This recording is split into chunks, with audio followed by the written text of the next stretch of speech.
Yesusuma, Yesusuma, Yesusuma, Yesusuma, Yesusuma, Yesusuma, Yesusuma, Yesusuma.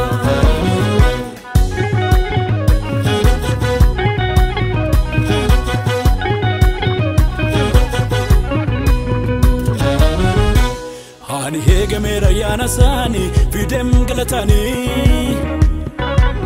Ani hega mera yana sani kunot lileni. Ani hega mera yana sani fidem galatani. Ani hega mera yana sani kunot lileni.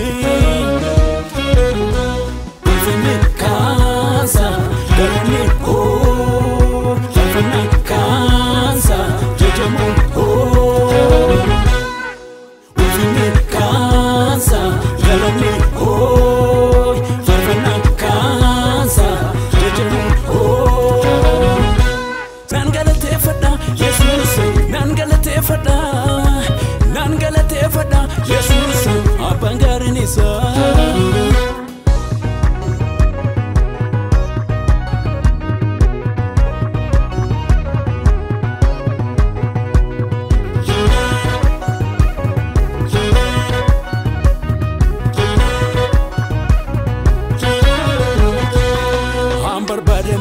Yesusin lafa ona kesa rakof gidira hinilalu annan galatesa alonni barota nanjeku furmani kosuma mume wambarota qari kanjiratu suma alonni barota nanjeku furmani kosuma mume wambarota qari kanjiratu suma Yesusuma Yesusuma Yesusuma, Yesusuma, Yesusuma, Yesusuma, Yesusuma, Yesusuma, Yesusuma. Halli baras ndanku, baran kanjiratu suma, mote jirata kovake, ati barawa kuma. Halli baras ndanku, baran kanjiratu suma, mote jirata kovake, ati barawa kuma. Halli barota isan dangesu, sagale sati kufakaso, makansa Yesu.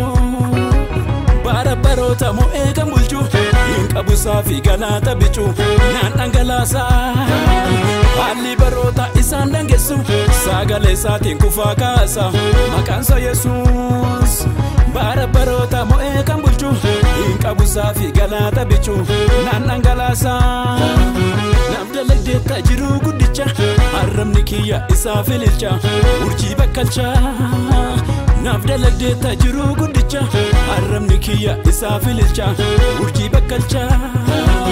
Arsa galatake, fidera goftako, kumbi wangalata, nanurke sanano. Arsa galatake, fidera goftako, kumbi wangalata, nanurke sanano.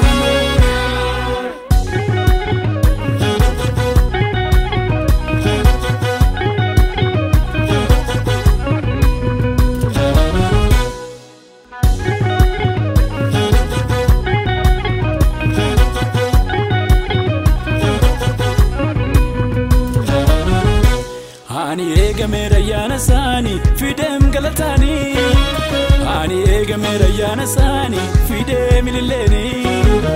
Ani ega mera yana sani abdi guddati sa. Ani ega mera yana sani kanda barsela telmasa.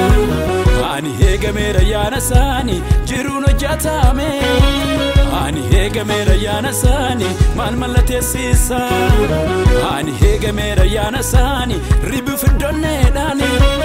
Ani ega mera yana sani basha ensi farsa. Fini kansa